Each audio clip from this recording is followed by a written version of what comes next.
So most statistics will say that people are very, very embarrassed by any loss of bladder or bowel control. It's socially unacceptable. And the average person waits over 7 years to seek care. Usually by that time the problem has become such a significant quality of life issue that they can no longer hide it from family and friends. It starts to interfere with their ability to participate in activities. It means that they can't travel. It means that they can't participate in normal social activities anymore without fear of embarrassment or severe debilitating pain. And at that point, they may seek care. There may be multiple tests that are run to rule out certain conditions. By the time they get to me, they can be very frustrated. They can have a significant impact on the quality of their life. And for some people, there are certain things that are so immediately effective that they're 90% better in 2 weeks. And the first thing they say when they come back that second visit is, why didn't anybody tell me that I could do this before? Why have I been like this for 20 years? And we talk about the things that they've been told over the course of their lifetime. Do your Kegels. Well, they were told it when they were pregnant. Did they do them when they were pregnant? Yeah, probably. Have they been doing them since? No. Are Kegels the only thing that help? No. There are lots of things that go into your control, and it's not just your pelvic floor muscles. So you have to have good posture, you have to have good pelvic floor muscle tone, you have to have good abdominal tone.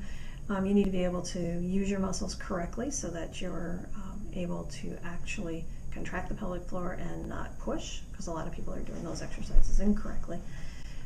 So what we end up doing is making sure that they're doing them right. If they're having issues being able to control and feel what they're doing, we have some technology that's not new. It's been around for a very long time. The application is maybe a little bit newer, but you can use biofeedback, where it is the same technology that you would use to see your heartbeat on a screen. Well, we can see the pelvic floor muscles contract on a computer screen.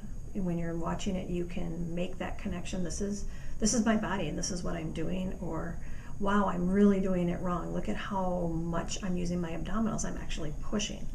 And by being able to make that connection, you're able to figure it out and go back to how your brain was originally wired. It doesn't take years and years of practice. It's really about finding what was already there and just pulling those files back out and being able to use it correctly.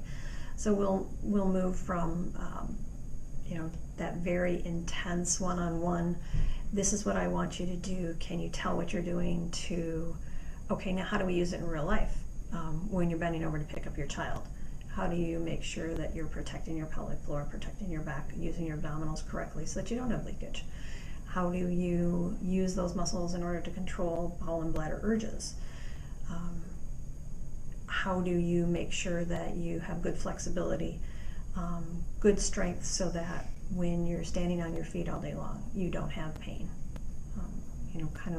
We move from that one-on-one, individualized, very precise kind of thing to independent self-management. How do you keep it for the rest of your life?